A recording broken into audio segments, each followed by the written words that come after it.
오늘은 한국어 문법 동사 형용사 at더라면 어떠라면 했더라면을 알아보겠습니다.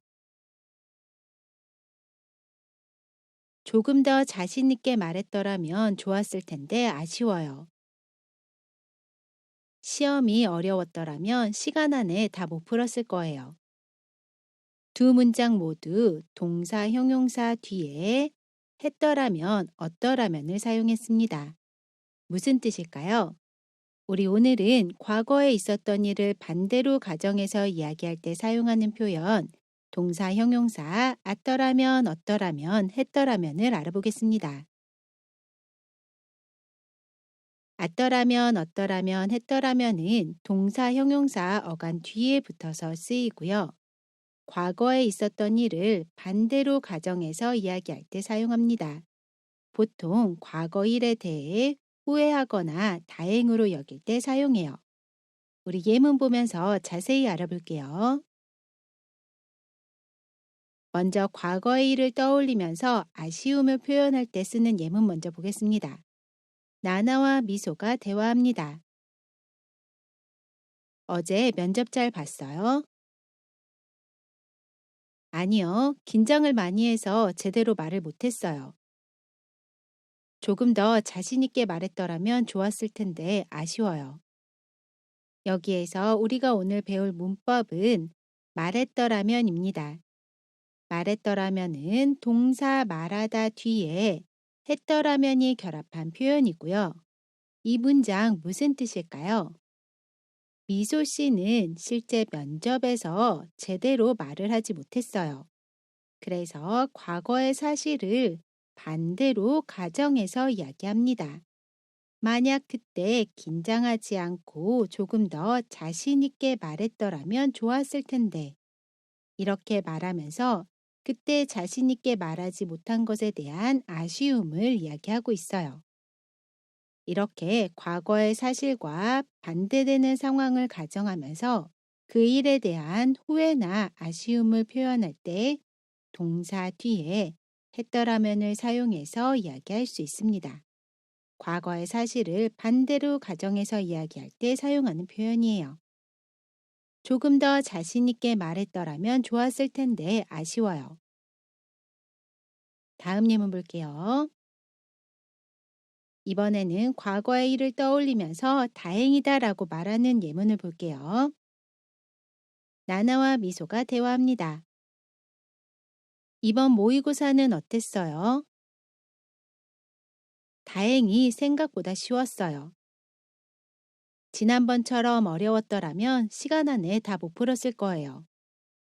여기에서 우리가 오늘 배울 문법은 어려웠더라면입니다. 이 표현은 형용사 어렵다에서 받침 비읍이 우로 바뀌고 그 뒤에 어떠라면이 결합한 표현이에요. 무슨 뜻일까요? 실제로 모의고사 시험이 쉬웠어요. 어렵지 않았어요. 그런데 반대로 가정해서 이야기합니다. 만약에 시험이 어려웠더라면 시간 안에 문제를 다 풀지 못했을 거예요. 문제가 어려웠을 거라고 상상하면서 그 일이 일어나지 않아서 다행이었어요. 라고 이야기하고 있습니다. 시험이 어렵지 않아서 다행이었어요. 이렇게 과거의 사실과 반대되는 상황을 가정하면서 그 가정한 일이 일어나지 않아서 다행인 상황을 이야기할 때 동사나 형용사 뒤에 어떠라면을 사용해서 이야기할 수 있습니다. 지난번처럼 어려웠더라면 시간 안에 다 못 풀었을 거예요.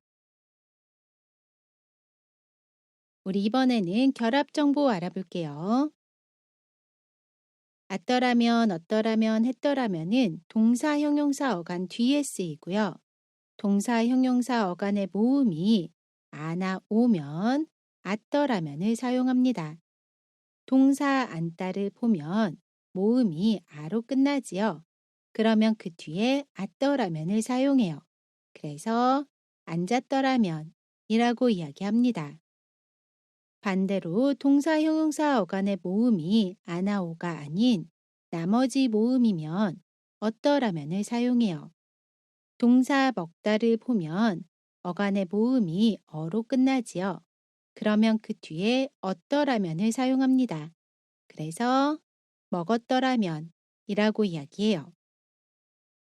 마지막으로 하다로 끝나는 동사 형용사의 경우에는 원래는 하다 뒤에 였더라면을 사용하는데요. 간단하게 하다 대신에 했더라면으로 바꿔서 사용하면 됩니다. 예를 들어 공부하다를 보면 하다로 끝나지요. 그러면 하다 대신에 했더라면을 사용해서 공부했더라면 이라고 이야기해요. 우리 오늘 배운 내용 정리해 볼게요. 동사, 형용사, at더라면, 어떠라면, 했더라면은 과거에 있었던 일을 반대로 가정해서 이야기할 때 사용합니다. 보통 과거의 일에 대한 후회나 아쉬움, 다행임을 이야기할 때 사용해요. 예문으로 조금 더 자신 있게 말했더라면 좋았을 텐데 아쉬워요. 시험이 어려웠더라면 시간 안에 다 못 풀었을 거예요. 이 두 문장 살펴봤습니다. 우리 오늘 영상은 여기까지고요. 저는 다음 영상에서 다시 뵙겠습니다. 안녕히 계세요.